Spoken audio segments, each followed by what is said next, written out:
Salut, je m'appelle Viviane. Je suis une étudiante en français 62 et aujourd'hui je vais discuter Marie-Louise G. Marie-Louise G était une femme d'affaires française. Elle est née en 1838 et elle est morte en 1922, quand elle avait 87 ans. Avec son mari, elle était créatrice de la Samaritaine, un grand magasin parisien, en étant aussi une philanthrope. Pendant cette vidéo, on va apprendre son histoire et son impact. J'ai choisi d'étudier Marie-Louise G pour de nombreuses raisons. Je voulais étudier une femme française et G m'intéresse parce qu'elle a travaillé dur pour construire son propre succès.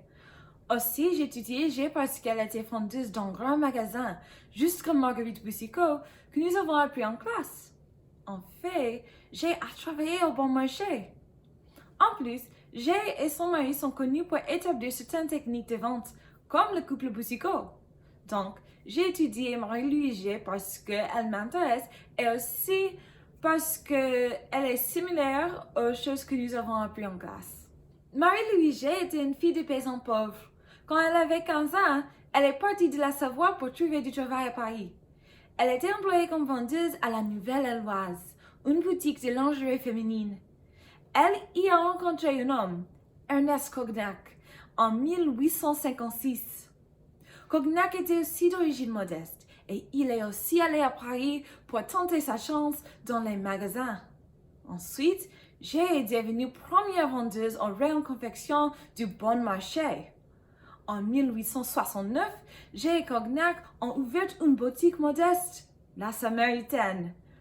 Ils se sont mariés en 1872. G a ajouté 20 000 francs aux 5 000 francs de Cognac. Pendant les années suivantes, l'entreprise s'est modernisée avec le temps. Il y avait un style contemporain, de type Art Nouveau par l'architecte Franz Jourdain. Le couple Cognac-G a construit 4 autres magasins de 1905 à 1910. Ils ont éventuellement acheté tous les magasins voisins. En 1917, ils ont commencé un nouveau concept, la Samaritaine de luxe, pour vendre les articles plus luxueux. Les entreprises de Cognac-G ont réussi beaucoup. En 1875, le vent s'élève à 800 000 francs. Mais en 1925, ils s'en élèvent plus d'1 milliard. Quand G est morte, l'entreprise compte 8 000 employés et a une surface commerciale de 47 000 mètres carrés. En ayant une fondatrice innovatrice, la Samaritaine était connue pour ses nouvelles techniques de vente, même si quelques techniques étaient copiées du bon marché, comme la bonne lumière et le prix fixe. La Samaritaine était aussi connue pour être une expérience autonome. Les acheteurs pouvaient se promener seulement en rayon, choisir leurs propres vêtements, les ateliers avant d'acheter, les apporter aux caissiers eux-mêmes et les retourner en cas de problème.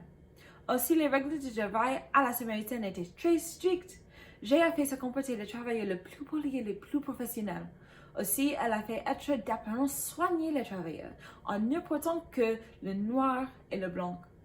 Il fallait que les travailleurs ne bavardent pas pendant le travail. Marie-Louise G avait de grandes attentes.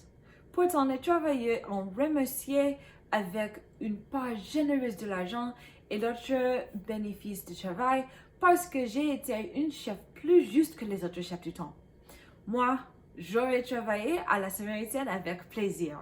Marie-Louise G était aussi philanthrope. C'est vraiment une grande partie de son impact sur la France. 65% des bénéfices sont redistribués chaque année. Par la Fondation Cognac-G, elle vise à assurer la création d'hôpitaux, de maternités, d'orphelinats, de maisons de retraite, de maisons de repos et de cure et 300 logements bon marché. Aussi, j'ai créé un jardin botanique ouvert au public dans sa ville natale. Si je connaissais Marie-Louise G, je serais très fière de ses contributions.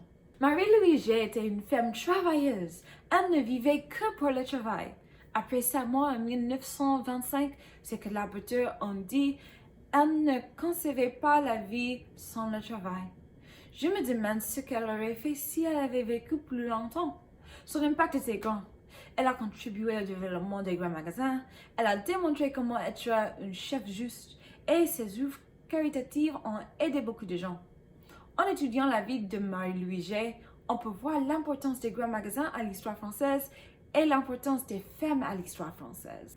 Aujourd'hui, il est en plan de rouvrir la Samaritaine pour son anniversaire de 150 années. Je pense que je serais heureuse de voir la Samaritaine ouverte encore.